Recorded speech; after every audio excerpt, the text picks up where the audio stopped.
On today's Chasing the Game, we have Anthony Wayne head coach Andy Brungard. We talk about him, his coaching career, and check in on the 2025 Generals. Chasing the Game starts right now.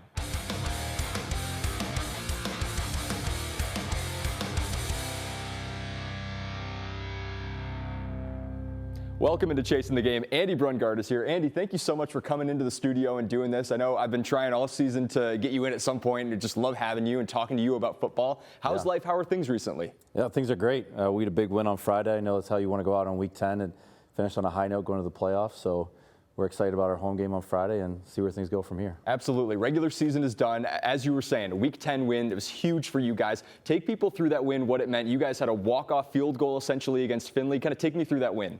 Yeah, I think to go through that win, you have to go kind of through part of our season. We've had 12 season-ending injuries for different reasons, and our offense has kind of evolved.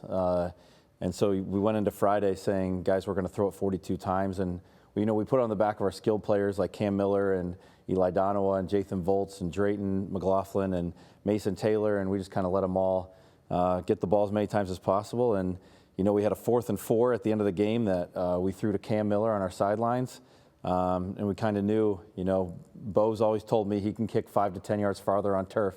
So I took him at his word, and he hit 2 clutch field goals, one of them at the end of the game to win it. Yeah, it was just insane, watching the highlights going back in that game and kind of seeing how you guys did that, because you were leading for a little bit. Finley eventually takes the lead, and it's like, oh man, like what are we going to do? Like what's going to happen for Anthony Wayne?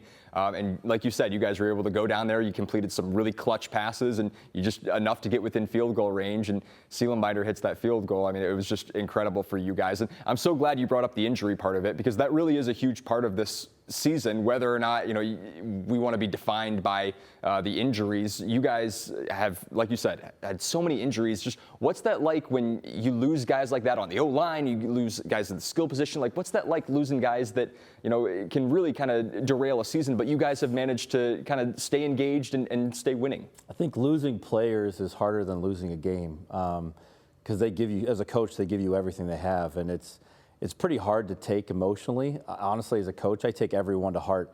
Going back to Daniel Losick, had a knee injury. He's out for the season. He's a sophomore, but he was going to be a big impact player for us in July. And you leave July devastated, like a couple days devastated.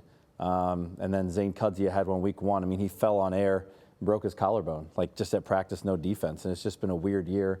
Roman breaks his collarbone against Whitmer, and you can feel your team kind of deflate, and as a coach, you try not to let those things distract you. You try and encourage the next kid that goes in. But, my own son, I think 2 weeks ago, was like, man, Dad, I really miss Roman.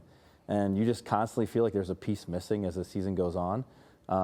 But your team tries to rally around the fact that they're going to go play in place of that kid. So, the next kid steps in, he's representing Roman, and, or Zane, or a Daniel Losick, or you can go down the list, a Wyatt Miller, or, whatever impact player it is. Every time a kid goes down, and that's what I love about our team. Another kid steps in and says, all right, I'm going to replace them, so I'm not going to let them down if I'm going to be in their stay or in their stead when I'm on the field. And that's what makes programs like us special, I think. Yeah, it is super heartbreaking. The Roman one especially, because he was, he was going to be the bell cow for you guys. He was going to be the every down back for you. And Steve Morrison, your defensive coordinator, his dad came in and he said explicitly before the season, I came to, coach my son in his senior year. So to break your collarbone is just absolutely like the worst way to have a senior season, with your dad coaching and everything. But like you said, guys have kind of stepped up. Guys have managed to, keep this thing kind of rolling. And I know it hasn't always been pretty or perfect, but you guys have managed to gut out some wins.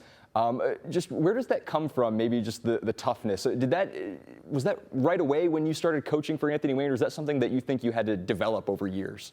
Yeah, I said about the 2016 class that they turned the ship in a different direction. I've said it directly to them, and gosh, I got to go to Evan Brown's engagement party, I think 2 weeks ago, and we start reminiscing about the 2016 season. And those guys at that time wanted to prove that they could put a respectful name on themselves in our program, and they wanted to prove how tough they were. And that started in practice. And I can remember some really tough times sitting in the locker rooms with those kids and sitting and watching them cry. And people don't realize that year we were losing to Maumee at halftime. We lost to Napoleon by 7. Yeah. We took some tough losses. But when they got it right, week 9, week 10, they started figuring it out and getting it right. And we went on to the state Final Four. And they kind of established for our program, this is the expectation moving forward, and kids have bought into that year after year. I'm so glad you brought that up, because as someone who graduated in 2017, who watched that 2016 team, I remember going to games as a freshman, sophomore, junior, and I think my sophomore year, the Anthony Wayne team was like 2-8. You know, it was a struggle at times, and you were able to come in and I'm so glad you brought that up. What was that first off season like for you when you came in? I think it was like March you got the job, and you're like, all right, we got to get guys in shape. What was that like, kind of getting guys ready for your brand of football and kind of the standard that you wanted them to play at? You know, I was very fortunate to learn under Matt Kriegel when I was at Perrysburg, and Matt kind of set the standard of what it looks like to hold kids accountable, to build discipline in your program. You know, and one of the first things he believed that I bought into, even though I'm really not a morning person, is the first most difficult challenge is to get up out of bed. So that first year we got up at 6 a.m. to get in the weight room, and it was just a test of who's committed to doing this and who isn't. And I think we lost 15 kids right away that just said, I don't want to get up in the morning and lift, but actually made us a lot stronger as a team. And then I remember, you know, we were transitioning out of the wing tee, and I thought, okay, we're going to throw the ball to warm up every single day. And the first time we did it, we threw 4 hitches. We dropped all 4 hitches. I watched the kid step on the ball and fall down, tripping on the ball that he tried to catch. And I had to keep talking to my staff of like, is this a good idea to transition? Is this a good idea to change? And yeah, it's difficult. There's a lot of lonely moments. You know, we lost to Findlay 31-0 that first game.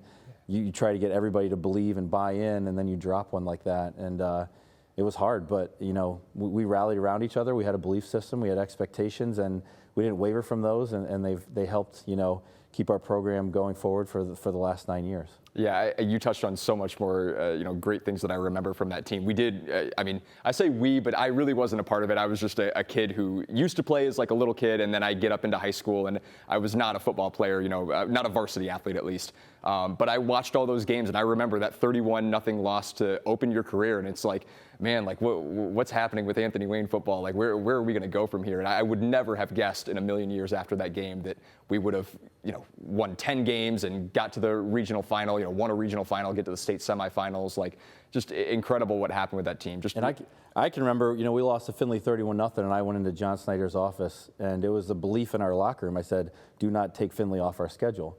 And he said, you know, we don't have a contract with them anymore. And I said, put them back on our schedule as soon as possible, because we need to prove that we can hang with the best programs in the area. And that was kind of our mindset from it, and our kids have bought into that. Yeah, and now you guys are in the same conference, and you guys are competing, and even, you know, as Friday showed, you guys are able to, even when it feels like you guys are down, you guys are able to, you know, come together and get out a win. So it's incredible. And now, you know, that non-conference scheduling has been such a big philosophy for you guys. You schedule big teams before. You were already, you know, like you said, playing Findlay, and then now you guys are playing teams from Columbus area, like Upper Arlington this season. I think you said before the year that you guys might have another Columbus team coming up, like Pickering North or Central, one of those. We scheduled Bishop Watterson for next year. So that's going to be a heck of a matchup. They are no slouch, Bishop Watterson. Oh yeah, I mean, defending state champs for Division III. They're going to come to us week 1 next year. We'll go to them the week after, or the year after.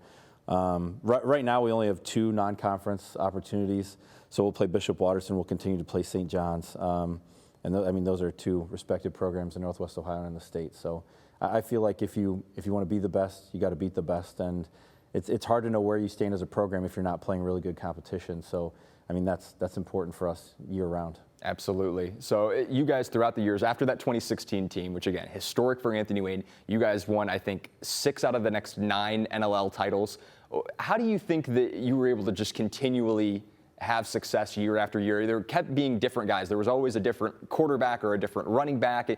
No matter what changed, you guys were always there at the top of the NLL. How do you think you've just maintained that consistency? You know, the first thing is, and this sounds crazy, but we have a fullbackers group of parents that believe in what we do. Just going back to this last week, they fed our kids dinner on Thursday night. We didn't have school Friday, so they fed our kids breakfast on Friday. Then they fed our kids lunch before we got on the bus. They had pizza for us after the game. They just do so many things to help our kids to be ready, to make sure they have what they need to be successful.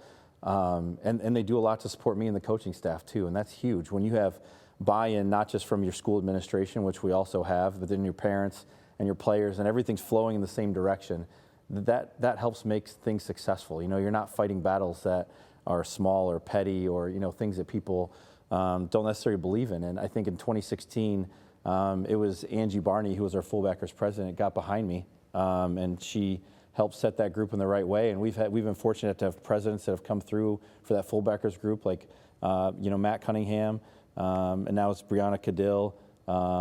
and it's just been, and Reina Chavez is the other one, she's co-presidents, but those guys have been a huge support system. So when you have parents to get behind you like that, and you have school admin that gets behind you, and then you're fortunate to have good players. I mean, nobody's a stranger to the fact that you can't win without good players, and we've just had a really good run over the last 10 years. Yeah, that's the thing about Anthony Wayne and all these, big programs, the ones that always seem to be successful is the community buy-in, the parent buy-in, like everyone is so involved, especially at Anthony Wayne. Like you just see all these people, again, there's fullbacker groups. Not every, football program has a booster group or a fullbacker group, something like that. So yeah, we're very fortunate. It is, very much a privilege.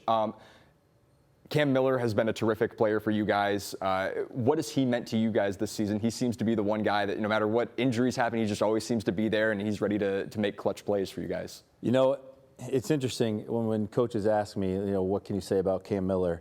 And the first thing I say is, you can't question his integrity. You can't. You're his character. It's bigger than anybody's I've been around. And he's like a big brother to everybody on the team. He takes care of everybody, from little things like cleaning up the locker room to looking out for people that make sure they know the plays. And his heart shows every Friday night. He just wants to win. I was just watching some of our highlights to clean up some things from Finley, and you can see him celebrating every time somebody else scores. And I think that says a lot about somebody. He doesn't care what his stats are. He just wants our team to succeed and to people be at their best. And then you throw in the playmaker that he is on top of it. Gosh, he had 15 catches on Friday against Finley, one of them on a 4th and 4 to set us up for a field goal. And I didn't realize he was one catch away from tying, one of the state records for receptions in a game, which is 16. And he's just an incredible kid. He's fun to coach. He's, in the offseason, he's the kind of kid that I want Porter to be around because he's going to lead him in the right direction, whatever he's doing on the field or off the field. Absolutely. I mean, you talk about heart and playmaking. I mean, you go back to the Napoleon game. I mean, he single-handedly, I think, kind of won that game by chasing down that Napoleon kid. He batted the ball loose and landed on it. And then I think he just got an NFL shout-out. One of the NFL brands gave him a shout-out for like play of the week or something like that. Yeah, I mean, he's the first player we've had on the NFL Network. Well, maybe Andrew Donnell. Maybe his highlights were on there. Maybe, yeah, I don't know. But I just know for him, specifically as a high school kid, to get the recognition that he has for playing the game the right way, kind of models who he is as a person, too. Yeah, absolutely. And then I just found out you guys got like a $3,000 grant for that play. Yeah. Is that the most rewarding forced fumble in program history? Yeah, I mean, it was to see a kid get recognized not for his talent, but for his effort. That play was all effort. He runs the kid down after being held 10 yards from behind and strips it and recovers it. And then what you don't realize is we went on a 94-yard drive and he catches a game-winning touchdown at the end of it. So tremendous amount of heart. Just a fun kid to coach. Have you given any thought to what you're going to spend the $3,000 on? Helmets. We always need new helmets. Our junior high kids, we always try and put them in the best helmets possible and shoulder pads possible. I've always said players are our best commodity. We have to take care of them. So we try and get the best equipment that we can for them. So, I mean, his efforts are going to go towards that, which is awesome. That's so awesome to hear. You mentioned junior high there. You told me this story before the season started. I don't know that we've ever talked about it on air or anything, but when COVID happened and games were getting canceled and stuff, junior high, one of those teams was going to have their game canceled, and you stepped in. Do you want to tell this story? Because I love this story when you tell it. They canceled the game we were playing. It was 8th graders playing against Bowling Green. It was actually this senior class. And this senior class was 8th graders, and I didn't want to see a game get wasted, so I told them I would coach. So I coached. I did our varsity practices, and then I did the junior high practices afterwards. And then I did a varsity practice on a Wednesday, and we played Bowling Green junior high on a Wednesday night. It's the first time I've gone 2-0 in the same week, beating 8th grade Bowling Green, and then we played Bowling Green that Friday too, so we beat BG twice. That was awesome. Yeah, that was really cool. Yeah, that's insane. I mean, 2020 was such a crazy year, and people, it was just so hard to do everything. So the fact that you managed to squeeze in 2 different teams and practicing and then winning both games is just, it's remarkable. I mean, I guess I appreciate just the commitment to Anthony Wayne football that way. Again, you guys are 6-4 this year right now. You guys get ready for the playoffs. What's it like kind of being in this position that you're not usually used to being in where, again, you're taking on Start, which is a team that you've placed before in the playoffs. Just what's it like kind of getting ready for the playoffs this time around in 25? It's been an adventure, and I think it's been really rewarding. I think with what we've gone through, we've had to change kind of our identity and who we are based on some injuries, and it makes you a better coach. I mean, in the end, it makes us better players. It makes us a better team. And I think our team right now feels like they're built for adversity. I think they feel like they've handled a lot. Whether it's some of the mistakes that we've made some pretty big mistakes in games with some of the youth we've had on the field, and those kids have grown up. I mean, your sophomores are no longer sophomores. They're juniors, they're experienced at this point, and all these games are extra games. But I think our kids in the locker, you can feel it. Like, they've become really tight. They have a belief that they can do something special, and I don't think they feel like 6-4 is a disappointment. I feel like 6-4 has been, a battle, and they feel battle tested and ready to take on the playoffs. Yeah, I'm so glad you mentioned the development, because Porter obviously is one of those sophomores. He's your guys' quarterback. How have you kind of seen him develop from the beginning of the season in August to where he is now? Because it feels like, from when I saw him play Upper Arlington week 1 to now he's 37 to 42, 300 plus yards. It just feels like he's really come along this season. What can you say about him? I think I wear a sweatshirt that says "Run the dang ball," and it's an Anthony Wayne football sweatshirt, and that's my belief. And originally it was let's get behind our offensive line and Roman.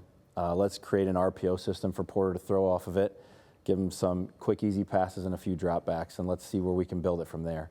And then we lost 2 offensive linemen, and then we lost Roman, and then it turned into what are we going to build it around? And it's funny because I know he's my son, but it took some convincing, not because of a lack of talent, just because it's not what I have ever built an offense to be. So, we just got to the point actually going into Perrysburg where we're going to throw it 30 times. Jathan Volts is playing running back. He was one of our leading receivers. So we've been putting Jathan out in the slot. We've been using Mason as an extra blocker and kind of release him or use him as a screen game and, just put the faith in Porter. And I think if it's one thing, not just as a coach, but as a dad, like, Porter's earned my trust. I know we earned the players' trust, but I used to be really nervous throwing the ball in general because I'm a Bo Schembechler. You throw the ball, 3 things are going to happen, 2 of them are bad. Yeah. And so now I'm kind of behind. Let's just let Porter and our receivers have fun. Let's just let them go to work and let's trust in what they've proved they can do. And, week 10 was kind of the culminating moment of all those things happening, so it was fun. Yeah, you've had this history of kind of moving guys into positions that they're not used to playing. Like, I remember a couple of years ago, you had Cadence Carswell in, taking snaps. You've had, Nick Schneider, I remember, was playing quarterback. Like, guys that weren't necessarily quarterbacks to begin with. Evan Brown is another one who you don't necessarily think of as, like, traditional quarterbacks, but you put him there behind center, or you put him there as kind of the primary playmaker. And it's just, you guys have always been kind of innovative in that way. So it's always been something that I kind of admired, is like, man, like, I didn't think that guy would be kind of the guy for this team, but he turns out to be the guy. And then you've had traditional quarterbacks too. You've had the Max Denmans, you've had Grant Kinney, who wasn't much of a thrower, but a really great running quarterback. Yeah. And Porter is kind of in that Max Denman mold, where he's kind of a guy who's a thrower. What's his kind of potential, do you think? Where do you see him kind of going? Because he's got another 2 seasons for you guys. I know. I'm not sure what his potential is, but I think his potential is what he makes it, because what people don't see is all the extra stuff that he does. And that's what's been interesting for me as a parent, is seeing all the things that he does that other people might not see. Like the hours he spends in our garage trying to make sure his arm strength is ready, or the hours he spends sprinting in the backyard, the hours he spends watching film. And I try not to play the coach role on both ends, at home and at school. And I let him go and kind of choose where he wants us to go. So I think with those work habits, for anybody, when you're going to put in that much time and be that dedicated to it and make sure it's done right, I think his potential's huge. He got 2 more seasons. He just, this past week, passed Grant Kinney for passing yards in a season. He set the school record for passing yards in a game, week 10. I think he's going to be close to Denman's passing yards in a season school record. So I think it's kind of whatever he continues to make it, but it could be something special if he chooses to be. Absolutely. I mean, Denman was a great quarterback for you guys, so to see what Porter is capable of over these next 2 years is going to be really interesting to watch. And you're not a quarterback growing up, where you were not an offensive guy. You're a defensive guy, right? Yeah, for sure. So what was that like, kind of being a defensive guy and watching your kid develop into, he's going to be like an offensive guy, he's going to be the quarterback? Man, I think if anybody was around our yard when I was out with the boys, I have this firm belief you should just go play with your kids in the yard, no matter what the sport is. And Porter always picked up a football. They might have thought Porter and I going back and forth might have been verbal abuse, because him and I have always had just petty arguments, and we still do, which is funny. But I've always encouraged him to be a receiver, to try and be an offensive lineman, to run cross country. And he's always spat back at me that he wanted to play QB. And I just know, for him, That's his identity. And I've tried to do my best to learn, getting to coach guys like Max Denman, Mason Alberts, Nick Schneider, Grant Kinney. They've all brought their certain element, and I've tried to learn things to help coach them at those positions. That's just helped me to transition to teach Porter too. But fortunately, I've been around really good people. We've had guys on our staff like Bruce Gradkowski. I learned a ton from him, in coaching Denman. And then working with guys like Caleb Martin, getting to know him. He volunteered with our staff last year. And then having Porter go to, QB coaches like Brad Mainler. I act like I'm not listening, but I'm constantly just trying to take in information and then just using whatever I can to help him or anybody else who plays that position be successful. Yeah, you guys have had some great assistants or people who are volunteering or coming in and volunteering or just kind of advising. Yeah. Like you've had, if I'm trying to remember off the top of my head, I mean, Morrison obviously is DC, is like a bigger name for you guys. Craig Rutherford was your DC for a little bit. Joe Horn, who's now the head coach at St. John's. You're kind of like the Nick Saban in a sense of this area. I wouldn't go that far. I know that's, but you bring in like these names, like guys who could be head coaches and they're just assisting you. Just, do you ever just kind of like rub your hands? It's like, man, I really got a staff with me. Like, this is a great staff. Oh, I've been so fortunate. We've been blessed to coach with some amazing people, and that's what's made me a great coach is the people I've been around. Just the things I've learned from all those guys, things I took from Joe or from Bruce or from Craig or from Steve, or I could go down the long list of guys that have been there that have just been tremendous coaches, guys that have coached even on the offensive line like Ryan Grooms.